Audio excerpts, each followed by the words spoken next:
Assalamualaikum warahmatullahi wabarakatuh. Kembali lagi kawan di Legenda Catur Dunia. Dan kita tetap melanjutkan permainan Hans Niemann Moke yang bermain di turnamen of peace di kota Zagreb, Kroasia, yang sudah memainkan game ketujuhnya.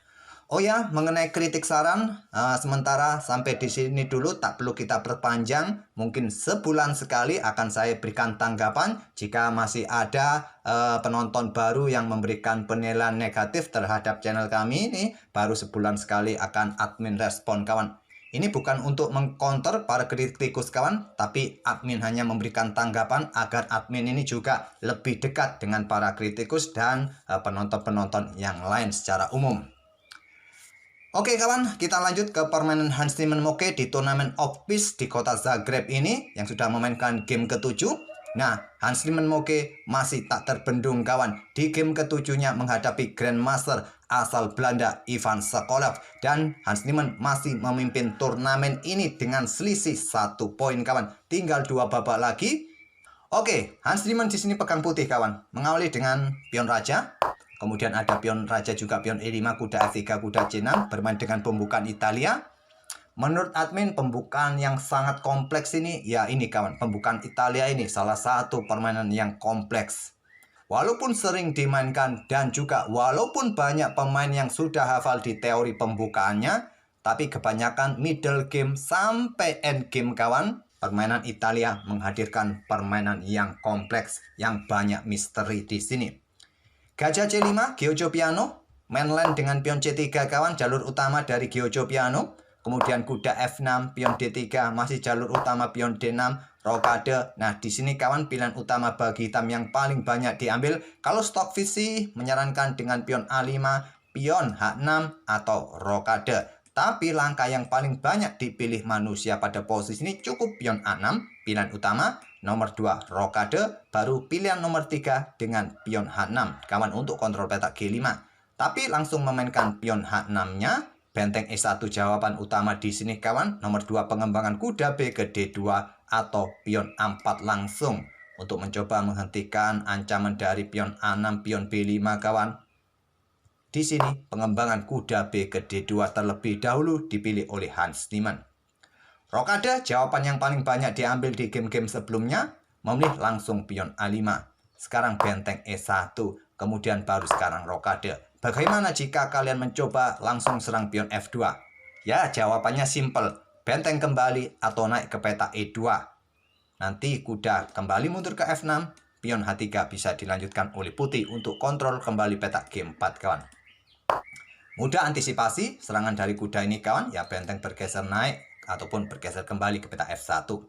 Rokade. Kemudian kuda F1, manuver yang cukup standar dalam permainan Italia. Peta G3, mungkin nanti peta pusat juga bisa jadi, buka akses bagi gajah gelapnya juga di sini kembali. Kuda manuver ke E7, manuver juga ke peta G6, juga persiapan pion C-nya, dukungan bagi pion pusatnya. Langsung didahului oleh Hans Niemann, bongkar peta pusat dengan pion D4, diterima pion E pukul pion D4, pion C ambil balik pion D4, gajah mundur ke peta B6. Bagaimana kalau serang benteng kawan?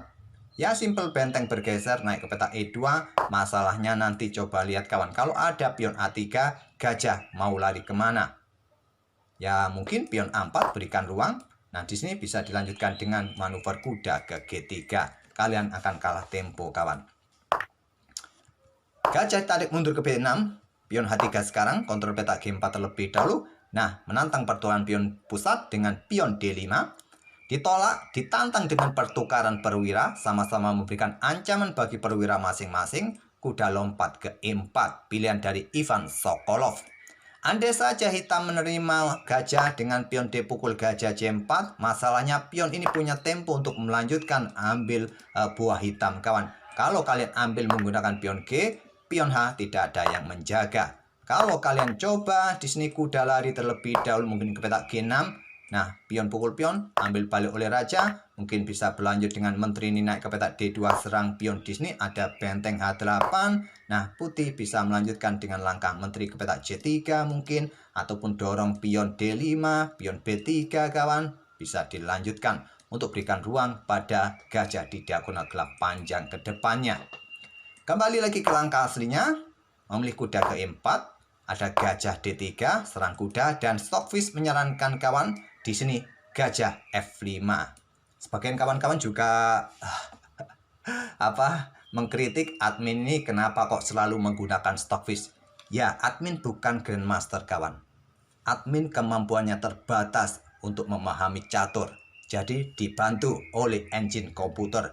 Dan juga semua aplikasi sekarang kawan, aplikasi papan catur digital semua menyediakan engine.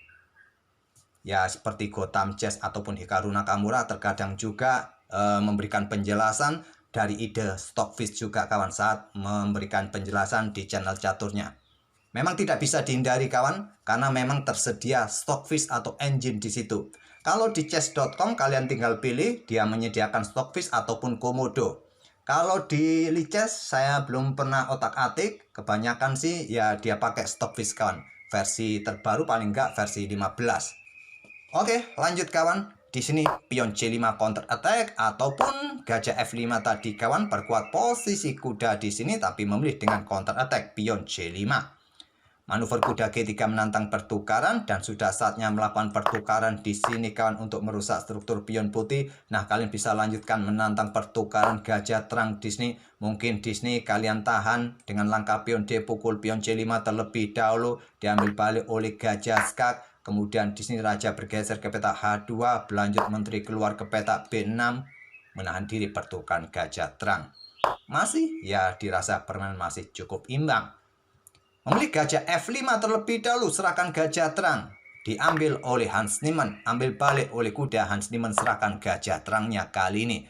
Gajah ambil kuda E4, ambil balik menggunakan pion. Nah, di sini kawan, benteng ambil balik diikuti dengan menteri serang benteng. Sentralisasi menteri kawan, benteng digeser ke lajur G. Pressure pion G7, raja bergeser ke H8. Atau kalian melanjutkan dengan pion pukul pion, bisa kalian pilih. Raja bergeser ke petak H8 untuk menghindari antisipasi gajah yang sudah mengawasi pion H6 ini kawan. Dengan kekuatan benteng yang pressure kuda G7 tadi.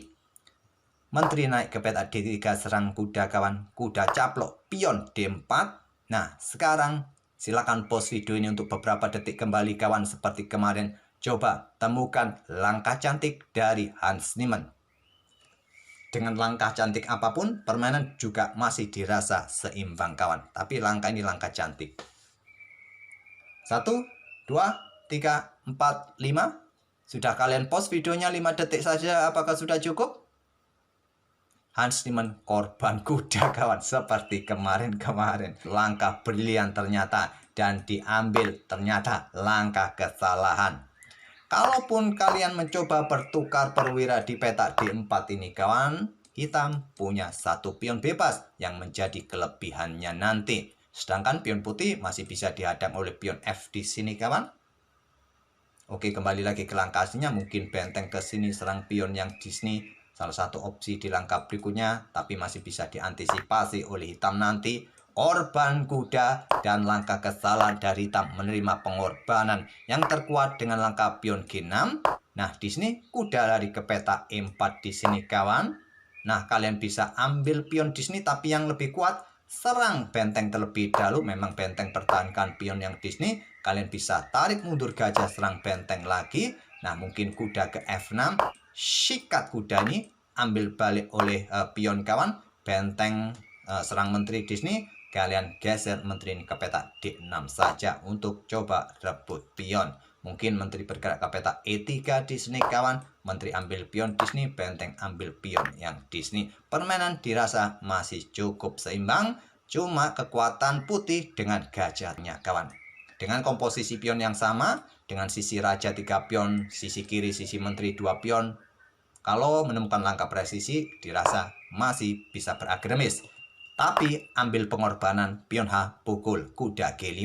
Ambil balik oleh gajah, benteng meluncur, diikuti menteri, skak mat kawan. Tapi hitam juga punya ide untuk menyeimbangkan komposisi dengan permainan kuda dikorbankan. Discover kawan, tempo skak di sini. Menteri ambil kuda, menteri pukul menteri, ambil balik oleh pion, struktur pion putih rusak. Tapi Stockfish menilai putih masih sedikit lebih baik daripada hitam dengan keunggulan materi satu pion. Permainan berlanjut dengan gajah tarik mundur ke D8 menantang pertukaran. Stockfish mengincar pion ini kawan ke petak C7 saja daripada menantang pertukaran. Ditolak Hans Niemann, mundur untuk serang pion di sini. Pertahankan dengan gajah E7. Raja mulai bergeser ke H1, berikan tempat bagi benteng ditumpuk di lajur G, ada benteng FE8. Awas discover pada pion yang di sini, pion F4, perkuat rantai pionnya. Gajah mundur ke F8, perkuat petak G7-nya. Ada pion A4, hentikan laju pion hitam di lajur B. Kemudian ada benteng naik ke petak A6. Gajah D2, coba reposisi kawan untuk mendapatkan diagonal di sini nanti. Dan tetap mencoba mengincar agar benteng ini tidak meninggalkan lajur A. Pion C4 di sini. Gajah C3. Kemudian ada benteng incar pion kawan. Ambil pion di sini. Pion yang di sini jatuh, dipertahankan terlebih dahulu. Raja naik ke petak H2. Gajah B4 menantang pertukaran, ditolak. Benteng didobel terlebih dahulu. Di sini dorong pion G6 terlebih dahulu kawan. Selanjutnya ada benteng D1 mengisi lajur D, satu-satunya lajur yang terbuka penuh, siap menusuk ke baris ke-7. Gajah pukul gajah terlebih dahulu, ambil balik oleh pion B dan benteng E7 pertahankan baris ke-7-nya. Benteng diangkat naik ke petak D5, ancam pion. Backup dengan pion B6.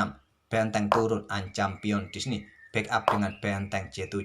Benteng naik ke petak D6, ancam pion di sini kawan. Dan persiapan pion siap didorong pion F ini. Di posisi ini Ivan Sokolov menyerah. Jelas ancamannya dua kawan. Kalau tidak pion ini jatuh, ataupun juga pion siap didorong, bahaya juga. Anggap contoh, benteng pertahankan pion, pion didorong ke sini, raja maju kawan untuk pertahankan posisi benteng. Nah, baku hantam di sini kawan, baku hantam di sini, kalian bisa melanjutkan. Benteng ini ambil pion yang ada di petak C4. Kalian akan kalah 2 pion dalam pertarungan benteng versus benteng dengan selisih 2 pion. Sudah tidak mungkin lagi secara teoritis. Kecuali kalian mabuk, kecuali kalian ngantuk, ya apapun masih bisa terjadi. Dorong pion ini sulit kawan, karena masih ada pion. Mungkin kalian ingin meloloskan pion di sini nanti dengan dorong pion di sini, ya baku hantam saja, masih ada benteng di sini. Ambil balik oleh benteng, serang pion di sini. Di sini ada benteng ke sini, ya alamat sudah, sekat matnya malah lebih cepat. Oke, itulah kawan permainan Hans Niemann Moke melawan Grandmaster Senior asal Belanda Ivan Sokolov pada game ke-7.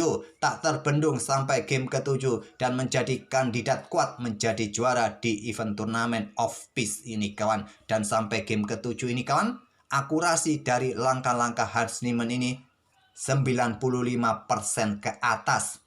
Ada yang 95%, 97%, bahkan pada game remisnya kawan, Hans Niemann ini mencatat keakuratan sebesar 99,99% kawan, mendekati perfect, mendekati 100%. Luar biasa Hans Niemann di turnamen ini, dia lagi on fire. Oke, kita akan bertemu di video-video berikutnya kawan. Jangan lupa untuk tinggalkan like, komen kalian, kritik silakan, maki-maki silakan. Kalau maki-maki pakai bahasa kotor biasanya langsung disaring oleh YouTube kawan. Jadi tidak ada kata-kata kotor yang bisa kalian ketik di sini. Sekali lagi terima kasih. Wassalamualaikum warahmatullahi wabarakatuh.